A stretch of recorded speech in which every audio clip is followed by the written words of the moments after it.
Thank you, Lori. Heidi Adams here, founder of the Human Being Manifesto and creator of the Human Being Toolbox, a set of incredibly simple yet profound tools that will change your life. I'd just like to tell you a little bit of my story. Midlife hit, or menopause, and for someone who'd been healthy forever, always blood pressure right in where it was supposed to be, blood work would come back great. All of a sudden my thyroid was in hyperdrive, and so was my blood pressure. Well, I had a hot dog cart, and the doctor had told me that I was supposed to go home and sit down for a week and not move very much, get my blood pressure down. Well, I was pulling my hot dog cart with a three-wheel bike, 7 blocks each way. So when it started getting a little bit rough, I'd just coast. Well, I made it through that. The thyroid finally got it under control. And so played with my hot dog cart for a few years. That was my climbing back into sanity. Well, then we decided to renovate the house. And that hot dog cart wasn't going to bring in enough money to do that. So I went off into the oil patch. 10 days on, 4 days off. And the job that I had 3 months, I was up there and had a mental breakdown. Came home and sat for a week, or a month. I couldn't hardly move for a month. And then it took me another 3 years to pull myself back out of it. I lost my strength. I used to be able to pick bales all day long. Lost my strength, I lost my will. Worked on the house, did what I could, but it wasn't a whole bunch. And finally I decided that something needed to happen. Well, the journey I took and all of the different programs, the different things that people would tell me to do, and basically what happened is I came back to a lesson that I learned back when I was 12. My father had been pretty rough on me. I was the responsible, accountable one for us 4 kids, and I was also quite a talented skier that didn't understand my talent, and his way of helping explain it to me was either not talk to me or just look at me and shake his head. Well, I was playing on the playground at the elementary school, 12 years old, one day, and came to the conclusion that I'm a human being and I don't deserve to get treated this way. And as a step beyond that, as a human being, it's my responsibility to treat others with the same dignity, honor, and respect that I deserve to be treated with. So after all these years, I came right back to the same lesson that I'd learned back then.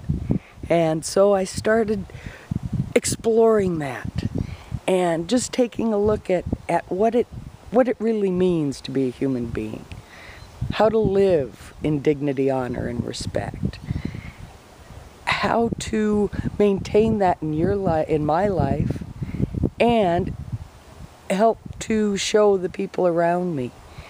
And in that journey, I came up with a process, and that process has 4 steps. The first step is taking a good, hard look at the responsibilities that you've taken on yourself. And I know in my life, I'd taken on a lot more than were mine. And the job that I was at, that I had a mental breakdown, I was taking on a lot of people's responsibilities that weren't mine, because I thought that that's what I had to do. Then the second step is honestly looking at the responsibilities that you've taken on, that I've taken on, and going out of my way to take that list and break it right down. What of my husband's responsibilities was I taking on?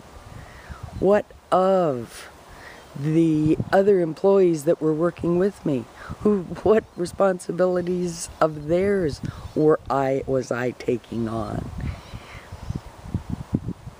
And just taking a good, hard, honest look at what was really mine and what isn't. The next step is accountability. I'll bet you didn't know that back in Roman times, a Roman engineer was responsible for the crew that worked under him to make sure that each arch was constructed well and would stand for eternity. Well, when the capstone was put into place on each of those arches, the Roman engineer was accountable for that arch standing. So he stood under it. If the arch stood, he went on with his next duties. If the arch didn't stand, he paid with his life. Understand what accountability is in your life. That's another good hard look that I had to make into mine. To climb back in and regain my strength. To look honestly at my life and what was important and what wasn't. And the fourth step is confidence. By each of the previous 3 steps, we build on why we're here, what we're here to do, and what is truly important in our life, to be able to live in confidence. We've got our house renovated. I did quite a bit of it. I changed from my electrical hat to my plumbing hat, to my sheetrock hat, to my taping and mudding hat. And it came together just beautifully. So in your life, are you stuck? Do you know that there's more to life than what you've come up with at this point? Have you worked hard to get here and then figured out that this isn't a place you really want to be? Well, I would really like you to join us on this 6-week teleseminar. We will open up your eyes and open up doors to your life that you never imagined possible. You might say that much of my life has been spent off the beaten path. Well, these gray hairs, they're earned, and I do wear them with pride. So please join us. I'll send you back to Lori and she can explain the rest of the details. Thank you very much, and here you go, Lori.